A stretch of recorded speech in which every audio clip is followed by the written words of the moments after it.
Hello guys, welcome back. So നമ്മൾ നോക്കാൻ പോകുന്നത് ഒരു കൊറിയൻ റൊമാൻറ്റിക് ഡ്രാമ ജേണലിൽ വരുന്ന ഒരു കോമഡി ജേണലിൽ വരുന്ന ഒരു സീരീസിനെ പറ്റിയിട്ടാണ്. സോറി നോട്ട് സോറി എന്നാണ് ഈ ഒരു സോറി നോട്ട് സോറി എന്നാണ് ഈ ഒരു സീരീസിൻ്റെ പേര്. എൻ്റെ ഈ ഒരു സീരീസിനെ പറ്റി പറയുകയാണെങ്കിൽ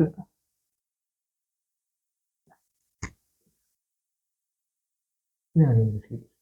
ഓക്കെ, ഇതൊരു 12 എപ്പിസോഡുള്ള ഒരു സീരീസാണ്.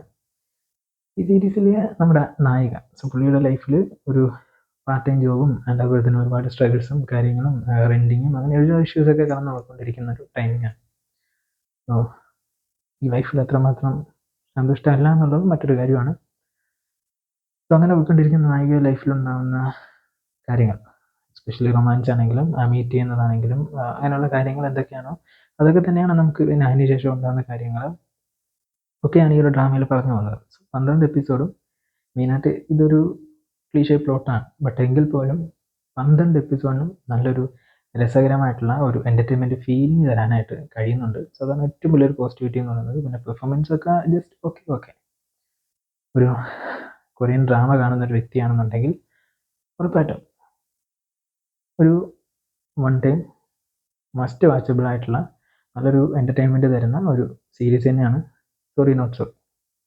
ഒരു സീരീസിൽ പറയുന്ന മറ്റൊരു കാര്യം മേക്കിംഗ് ആണെങ്കിലും ആൻഡ് ബോറടിക്കാതെ ഭയങ്കര രസകരമായിട്ട് കൊണ്ടുപോകുന്നതാണെങ്കിലും കോമഡിയൊക്കെ നല്ല രീതിയിൽ വർക്കൗട്ട് ആകുന്നുണ്ട്. സബ്ടൈറ്റിൽ കണ്ടു കഴിഞ്ഞാൽ ഉറപ്പായിട്ടും നിങ്ങൾക്ക് മനസ്സിലാകും. സോ അങ്ങനെ സബ്ടൈറ്റിലിട്ട് കണ്ടാൽ മാത്രമേ മനസ്സിലാവുള്ളൂ. അല്ലാതെ കൊറിയൻ ഫുള്ളായിട്ട് അറിയാവുന്ന ആൾക്കാരാണെങ്കിൽ കൊറിയൻ ലാംഗ്വേജിൽ തന്നെ കാണാം, നിങ്ങൾക്ക് മനസ്സിലാവും. സോ അത് വേറൊരു കാറ്റഗറിയാണ്.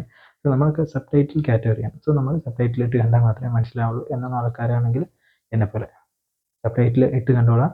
സോ നല്ലൊരു കൊറിയൻ ഡ്രാമ കാണണം എന്നാഗ്രഹിക്കുന്ന ആൾക്കാരാണെങ്കിൽ നല്ലൊരു റൊമാൻറ്റിക് കോമഡി ജനറൽ വരുന്ന ഒരു കളർഫുള്ളായിട്ടുള്ള ഡ്രാമ സീരീസ് കാണണമെന്ന് ആഗ്രഹിക്കുന്ന ആൾക്കാരാണെങ്കിൽ ഉറപ്പായിട്ടും ഒന്ന് കണ്ടു നോക്കാം. സോ കണ്ടവരാണെങ്കിൽ നിങ്ങളുടെ ഒപ്പീനിയൻ കമൻറ്റിൽ ലീവ് ചെയ്യാം. സോ OTT നിങ്ങൾക്ക് ടെലഗ്രാമിലൊക്കെ അവൈലബിൾ ആണ്.